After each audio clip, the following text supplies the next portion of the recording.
Guys, welcome back to another video with me. If you're new here, hello guys and welcome. My name is Chloe, and if you're not new, hello guys and welcome back to another video.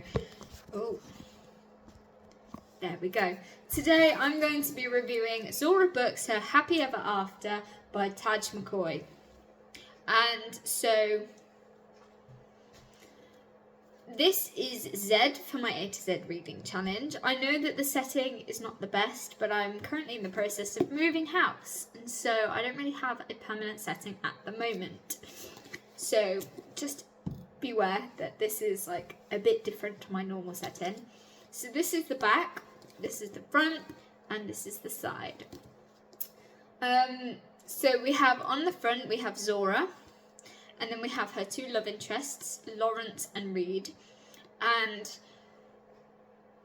you know, there's a lot to be said about this book. I'm going to rate this a 3 stars. Now, the reason why I rated it so low is because of some of the things and some of the decisions that are made in this book. So let me read the blurb and we'll delve right into it. Zora has committed every inch of her life to establishing her thriving DC bookstore, making it into a pillar of the community, and she just hasn't had the time for romance.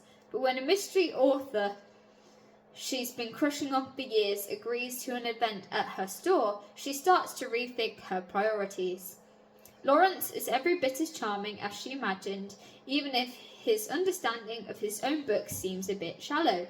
When he asks her out, she's almost elated enough to forget about the grumpy guy who sat next to her making snide comments all evening.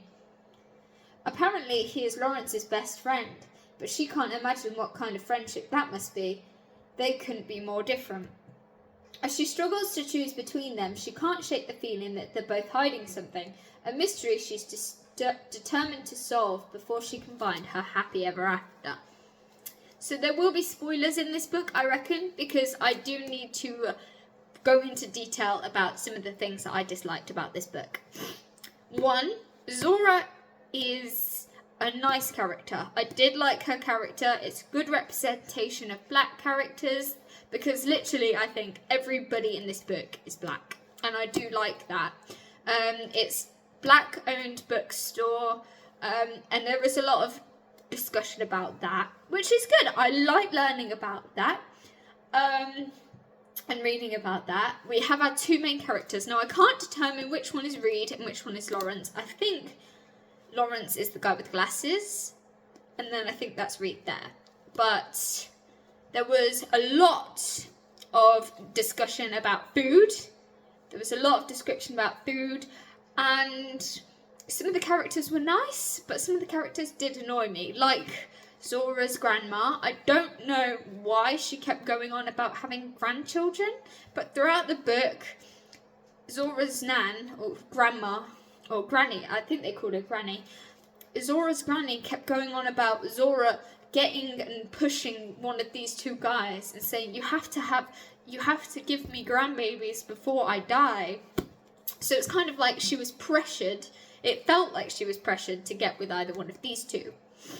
The second thing that I thought about of this book was there was a non-disclosure agreement between the 2 guys. And the mystery, which I worked out halfway through the book, or I kind of worked out, I got it majoritively right, but I didn't get the whole thing right.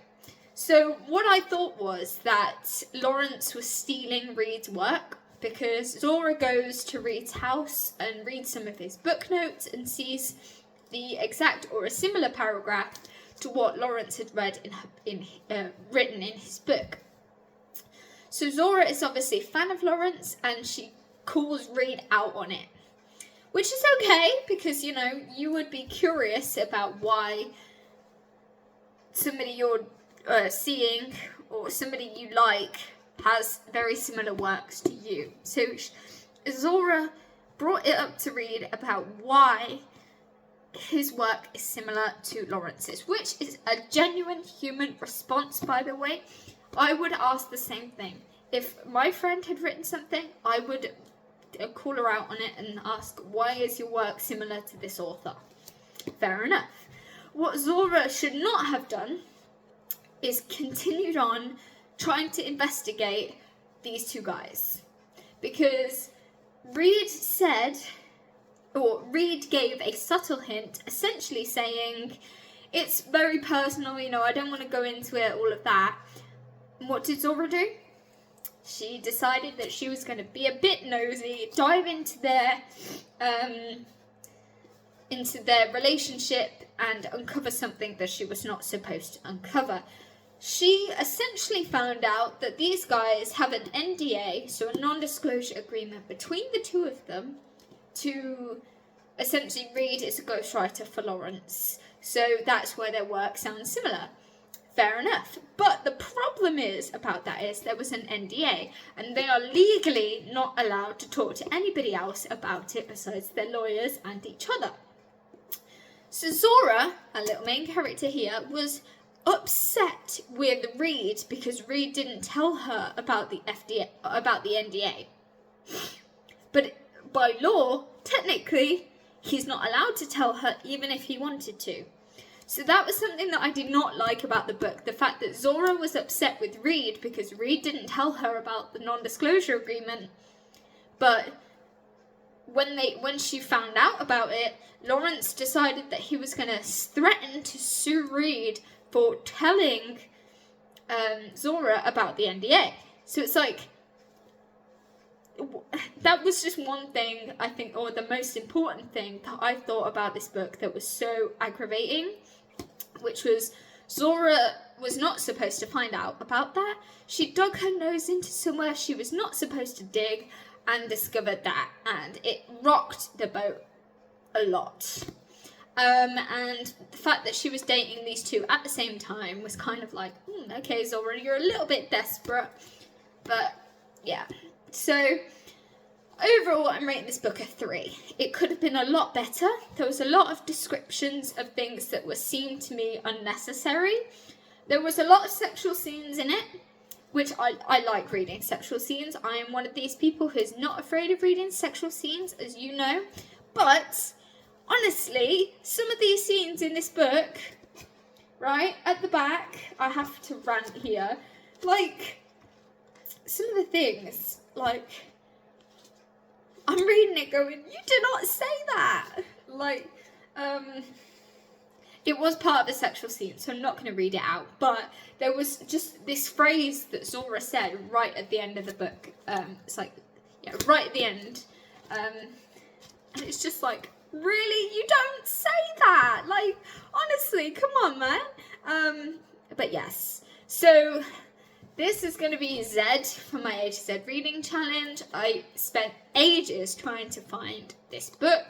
Shout out to my friend, you know who you are, who actually came with me to get this book from the library.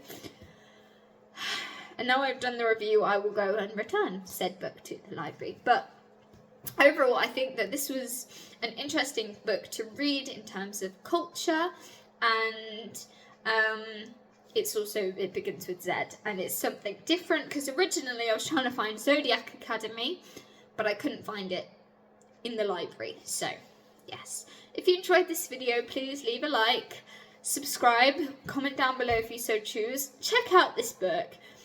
It is my own personal preference, these reviews, so if you thought that anything or the blurb was interesting, please give this book a go.